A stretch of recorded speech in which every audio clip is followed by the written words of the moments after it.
आदाब, ये आकाशवाणी है। खबरों के साथ मैं अर्जुमंद अली खान।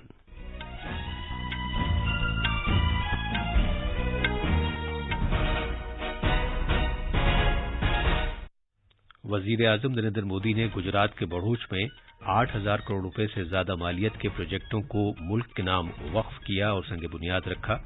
वजीर आजम अहमदाबाद में मोदी शैक्षणिक संकुल के पहले मरहले का इफ्तिताह करने वाले हैं। समाजवादी पार्टी के सरपरस्त और उत्तर प्रदेश के साबिक वजीर आला मुलायम सिंह यादव का तवील बीमारी के बाद इंतकाल हो गया है। वजीर खारजा डॉक्टर एस जयशंकर ने आज कैनबरा में ऑस्ट्रेलिया की अपनी हममनसब के साथ वज़रा खारजा के 13वें फ्रेमवर्क मुज़ाकरात में शिरकत की और जामे कलीदी साझेदारी की पेशरफ्त का जायजा लिया। उत्तर प्रदेश सरकार ने शदीद बारिश के मद्देनजर कई जिलों में स्कूल बंद कर दिए हैं। भारतीय मौसमियात महकमे ने अगले 2 दिन के दौरान तेलंगाना के बेशतर हिस्सों में तेज बारिश होने की पेशगोई की है और जम्मू कश्मीर के अनंतनाग जिले में सिक्योरिटी दस्तों के साथ झड़प में 2 दहशतगर्द मारे गए हैं।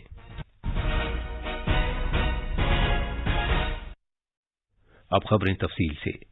वजीर आजम नरेंद्र मोदी ने आज गुजरात के भड़ोच जिले में 8,000 करोड़ रुपए से ज्यादा मालियत के कई तरक्याती प्रोजेक्टों को मुल्क के नाम वक्फ किया और संग बुनियाद रखा।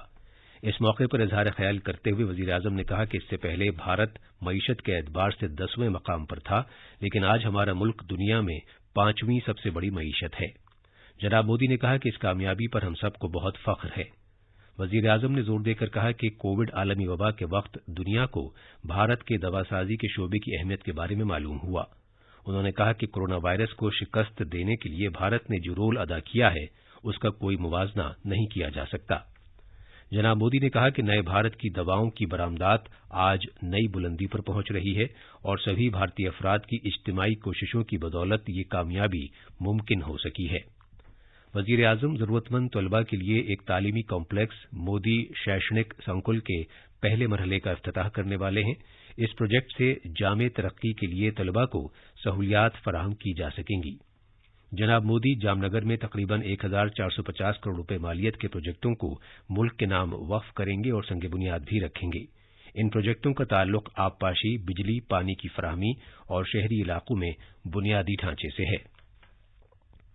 मध्य प्रदेश के शहर उज्जैन में कल नए तामीरशुदा महाकाल लोक के इफ्तिताह के मौके पर पूरी रियासत में दिवाली की तरह चरागां किया जाएगा।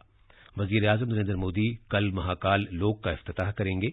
जनाब मोदी उज्जैन में एक अवामी जलसे से खिताब भी करेंगे। समाजवादी पार्टी के सरपरस्त और उत्तर प्रदेश के साबिक वज़ीर आला मुलायम सिंह यादव का तवील अलालत के बाद आज सुबह इंतकाल हो गया। 82 साला सरकर्दा रहनुमा ने हरियाणा के गुरुग्राम के एक निजी अस्पताल में अपनी आखिरी सांस ली। वो गुज़श्ता कुछ दिनों से जिंदगी बचाने वाली अद्वियात पर थे और आईसीयू में थे। इस वक्त वो उत्तर प्रदेश के मैनपुरी से लोकसभा के रुकन थे और उन्हें इस ऐवान के लिए 7 मरतबा चुना गया था। उनका जन्म उत्तर प्रदेश के सैफई गांव में 1939 में हुआ था। वो 3 मरतबा उत्तर प्रदेश के वज़ीर आला रहे। उन्होंने 1996 से 1998 के दरमियान वज़ीर दिफा के तौर पर भी खिदमात अंजाम दी। मुलायम सिंह यादव राम मनोहर लोहिया, मधु लिमाय और दूसरे सोशलिस्ट रहनुमाओं से मुतासिर होकर सियासत में आए थे और बहुत जल्द इलाकाई सियासत में एक अहम शख्सियत बन गए।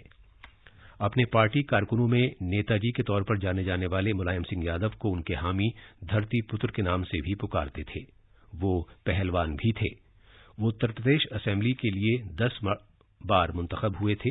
1992 में उन्होंने समाजवादी पार्टी की बुनियाद रखी और 1 साल बाद बीएसपी के साथ इत्तेहाद करके उनके ज़ेर क़यादत पार्टी ने उत्तर प्रदेश में इक़्तिदार हासिल कर लिया। सदर जमहूरिया द्रौपदी मुर्मू, नायब सदर जमहूरिया जगदीप धनखड़, वजीर आजम नरेंद्र मोदी और उत्तर प्रदेश के वज़ीर आला योगी आदित्यनाथ ने समाजवादी पार्टी के सरकर्दा रहनुमा मुलायम सिंह यादव के इंतकाल पर दुख का इजहार किया है। अमित शाह, राजनाथ सिंह और अनुराग सिंह ठाकुर समेत कई मरकजी वजीरों ने भी उनके इंतकाल पर ताज़ियत का इजहार किया है। उत्तर प्रदेश के वज़ीर आला ने रियासत में 3 दिन के सरकारी सोग का ऐलान किया है। मुलायम सिंह यादव की आखिरी रसूम पूरे सरकारी एजाज के साथ अदा की जाएंगी। ये खबरें आकाशवाणी से नशर की जा रही हैं। वजीर खारजा डॉक्टर एस जयशंकर ने आज कैनबरा में ऑस्ट्रेलिया की अपनी हममनसब पेनी वांग के हमरा वज़ीर खारजा के फ्रेमवर्क के 13वें मुज़ाकरात में शिरकत की।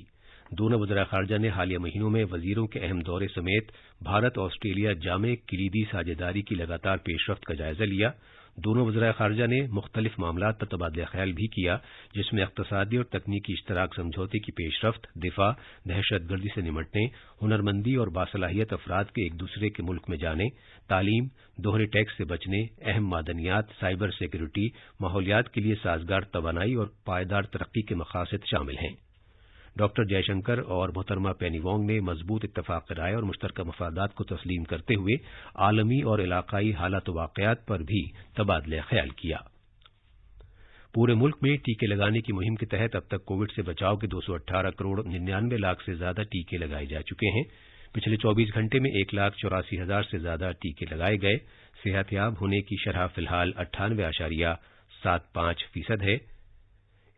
پچھلے 24 گھنٹے میں تقریباً 3,000 افراد شفا یاب ہوئے۔ گزشتہ 24 گھنٹے میں کووڈ کے 2,000 سے زیادہ نئے معاملات سامنے بھی آئے۔ اتر پردیش میں ریاست کے قریب ہر حصے میں موسلادھار بارش ہونے سے روزمرہ کی زندگی متاثر ہوئی ہے۔ خراب موسم کی وجہ سے انتظامیہ نے ریاست کے کئی ضلعوں میں سبھی اسکول بند کر دیے ہیں۔ ادھر موسمیات کے محکمے نے اگلے 24 گھنٹے میں شدید بارش ہونے کی وارننگ جاری کی ہے۔ اس کے مد نظر ریاستی راجدھانی لکھنؤ میں انتظامیہ نے لوگوں کو صلاح دی ہے کہ وہ جب تک بہت ضروری نہ ہو اپنے گھر سے باہر نہ نکلیں۔ انتظامیہ نے ایمرجنسی کی صورت میں مدد کے لیے کچھ فون نمبر بھی جاری کیے ہیں۔ اتر پردیش کے قریب سبھی ضلعوں میں پچھلے 24 گھنٹے سے کہیں اوسط اور کہیں تیز بارش ہو رہی ہے۔ مختلف ضلعوں میں بجلی گرنے اور بارش سے وابستہ واقعات میں کئی افراد کی موت ہوئی ہے۔ موسلادھار بارش کی وجہ سے درخت گر گئے ہیں، بجلی کی سپلائی میں رکاوٹ پڑ گئی ہے، کئی علاقوں میں پانی بھر گیا ہے اور موٹر گاڑیوں کی آمد و رفت متاثر ہوئی ہے۔ ادھر کسان دھان اور اپنی دیگر فصلوں کے تعلق سے فکر مند ہیں۔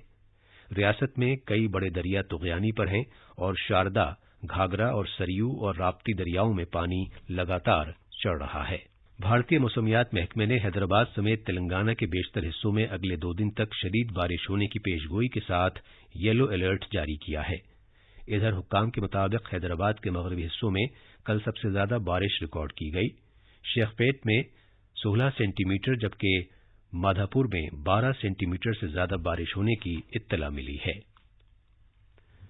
جموں و کشمیر کے اننت ناگ ضلع میں آج سیکورٹی دستوں کے ساتھ ایک جھڑپ میں 2 دہشت گرد مارے گئے۔ اننت ناگ ضلع کے تنگپاوا علاقے میں کل رات دیر گئے یہ تصادم شروع ہوا تھا۔ مرنے والے دہشت گردوں کی شناخت کی جا رہی ہے۔ خواتین اور بچوں کی بہبود کی وزارت کل لڑکیوں کے لیے غیر روایتی روزی روٹی میں ہنرمندی سے متعلق قومی کانفرنس کا اہتمام کر رہی ہے، جس کا موضوع ہے بیٹیاں بنیں کوشل۔ بچوں کے بین الاقوامی دن کے موقع پر بیٹی بچاؤ بیٹی پڑھاؤ پہل کے تحت اس کانفرنس کا اہتمام کیا جا رہا ہے۔ بیٹیاں بنیں کوشل پہل کے تحت لڑکیوں کے ہنرمندی کے فروغ کو یقینی بنانے کے لیے وزارتوں اور محکموں کے درمیان تال میل پر زور دیا جائے گا۔ کھیلوں کے محکمے کے مرکزی وزیر انوراگ سنگھ ٹھاکر نے 17 سال تک کی عمر کی خاتون کھلاڑیوں کے فیفا ورلڈ کپ میں پہلی بار حصہ لینے والی بھارت کی فٹ بال کھلاڑیوں کے تئیں حمایت کے اظہار اور خواب پورا کرنے کی سمت مہم میں شامل ہونے کے لیے وزیر قانون کرن رجیجو، ایتھلیٹ نیرج چوپڑا اور اداکار اجے دیوگن کو نامزد کیا ہے۔ آج ذہنی صحت کا عالمی دن منایا جا رہا ہے۔ اس کا مقصد دنیا بھر میں ذہنی صحت سے متعلق تعلیم اور بیداری کو فروغ دینا اور سماجی اعتبار سے الگ تھلگ کیے جانے کے خلاف آواز کو تقویت دینا ہے۔ اور اب آخر میں اہم خبروں کی سرخیاں ایک مرتبہ پھر۔ وزیر اعظم نریندر مودی نے گجرات کے بڑھوچ میں 8,000 کروڑ روپے سے زیادہ مالیت کے پروجیکٹوں کو ملک کے نام وقف کیا اور سنگ بنیاد رکھا۔ وزیر اعظم احمد آباد میں مودی شیشنک سنکل کے پہلے مرحلے کا افتتاح کرنے والے ہیں۔ سماجوادی پارٹی کے سرپرست اور اتر پردیش کے سابق وزیر اعلیٰ ملائم سنگھ یادو کا طویل بیماری کے بعد انتقال ہو گیا ہے۔ اور وزیر خارجہ ڈاکٹر ایس جے شنکر نے آج کینبرا میں آسٹریلیا کی اپنی ہم منصب کے ساتھ وزراء خارجہ کے 13ویں فریم ورک مذاکرات میں شرکت کی اور جامع کلیدی ساجھیداری کی پیش رفت کا جائزہ لیا۔ اس کے ساتھ ہی خبروں کا یہ بلیٹن ختم ہوا۔